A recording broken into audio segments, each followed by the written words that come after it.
race. How many of you are aware of your personal ideal macronutrient profile?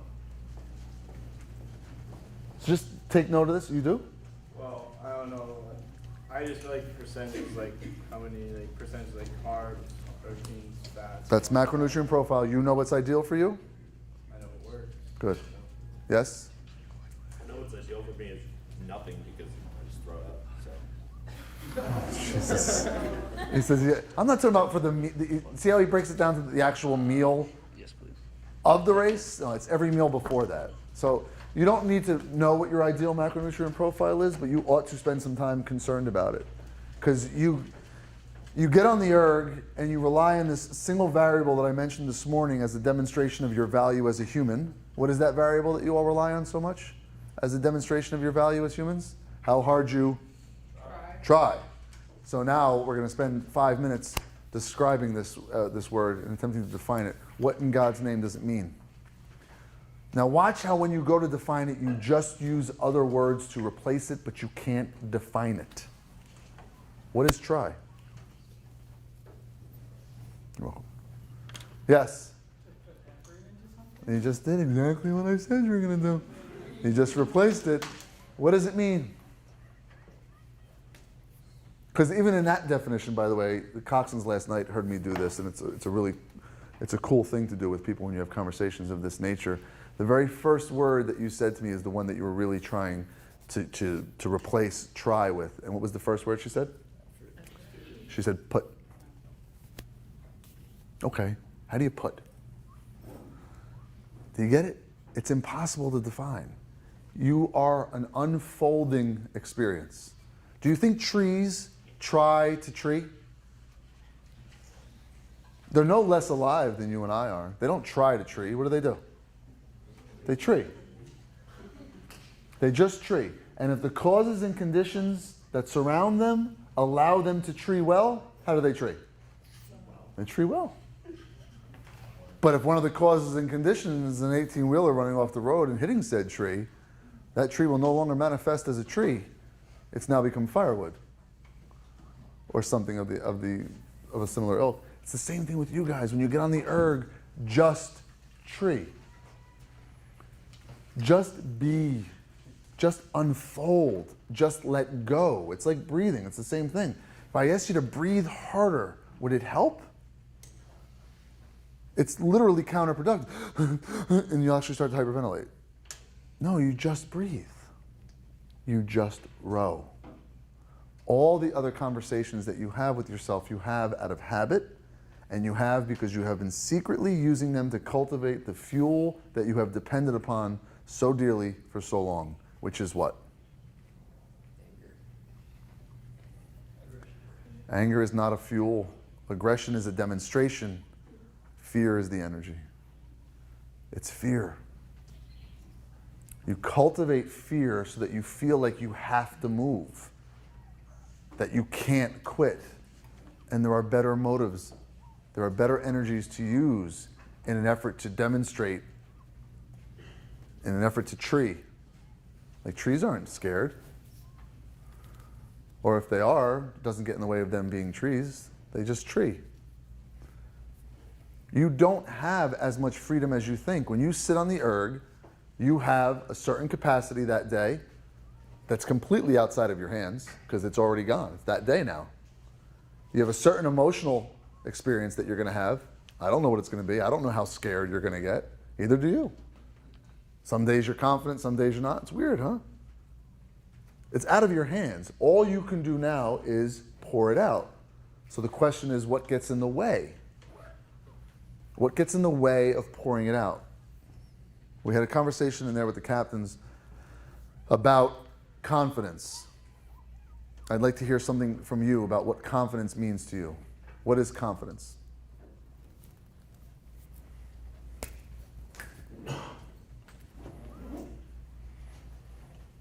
Yes. It's a belief in yourself.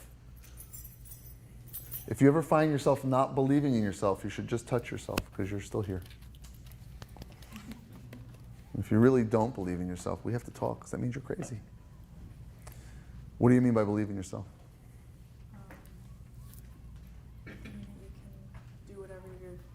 whatever your obstacle is. Thinking that you can do it, Believing you can do it. but Knowing. knowing. So poetic. How do you cultivate it? Experience. That's a fallacy, unfortunately. It is. Confidence is not built, not at least it's not built exclusively from achievement. It's what most people would think, but it's not. Because if the energy that you're using to achieve is a fear-based energy, which it is for most people, confidence never comes. So what I'm going to suggest to you all is that you already have it. You're just not aware of it. Something's getting in the way. You already have confidence, which I think when you break it down into its roots is con fidelis. I think it's like with faith. Why ought you have it?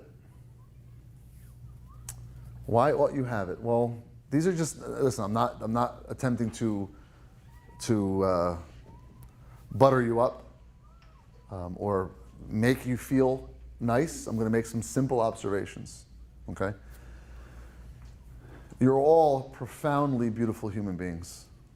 Whatever issues you may think you have, whether they be physical or intellectual, on the spectrum of what it means to be human, you all lie very firmly on the right side of the bell curve. You're well cared for, well fed, you're safe. You live at a time in this world's development in a place where you're not at any risk right now of necessarily being blown up or shot, which cannot be said by everyone. You're getting an excellent education. You're clearly intelligent enough to be here. You engage in a sport for 20 hours a week that in just 1 week you will have done more physically than most human beings ever imagine. It's already there. You have every reason to be confident, but you're not. What's getting in the way? What is it that gets in the way of just feeling the confidence you deserve as human beings? Because the truth is, you're either going to do it or you're not, whatever it is. The 2K, graduate school, marriage, becoming the first female president. You're either going to do it or you're not. All the other stuff we tell ourselves, if it does anything, is it gets in the way of either enjoying the journey or fully expressing ourselves as human beings. What's getting in the way of you experiencing this confidence that I believe you so rightfully deserve? Yes? Fear that you won't be able to do. Fear that you won't be able to. What's cultivating the fear? What's cultivating the doubt? Where's yourself? Where's yourself? You mean you?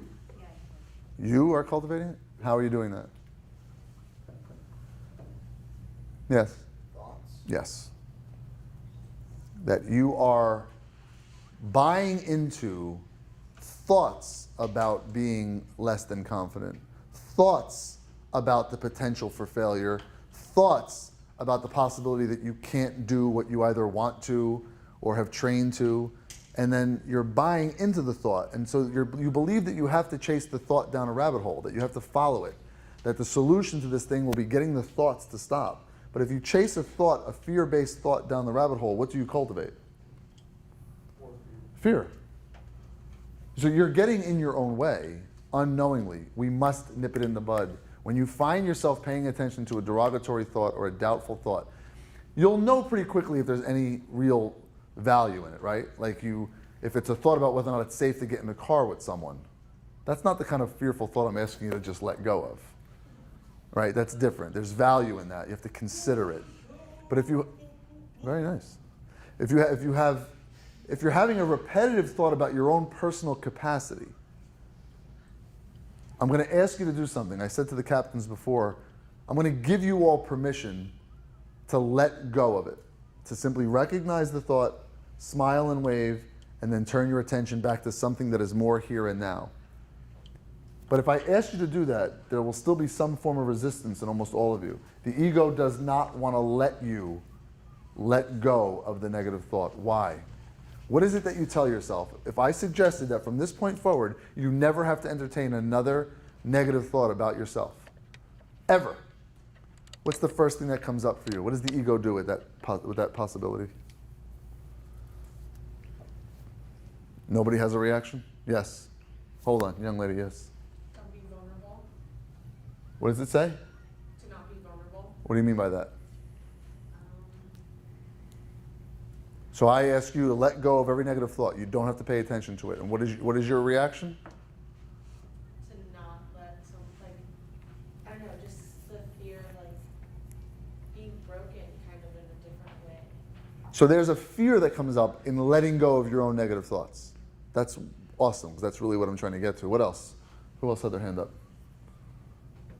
Yes. Mine said I could do anything. That you can do anything?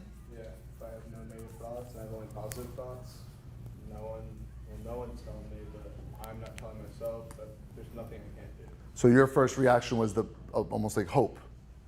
Like doors opened up. Right, the door's opened up, but I want you to sort of get in touch with what she said, which is that there's a reaction to not letting yourself do it. Yes. For me, it's sort of a fear of failure because if I let go of all the negative thoughts, then I'll try things that I would fail at, That you would fail at? that I could potentially fail. No, you're close, but you're lying to yourself right now. You're afraid that if you let go of negative thoughts, you'll somehow lose your edge. That you'll somehow get this other made-up word. There's a handful of them. Lazy. That you'll become nothing. And so the only way to do this, to demonstrate the effectiveness of letting go of negative thoughts, is do it for a short period of time. See if you, by the way, it's really cool, because if you all made a commitment to me to not do it for the next hour, how quickly would most of you fail? Within seconds.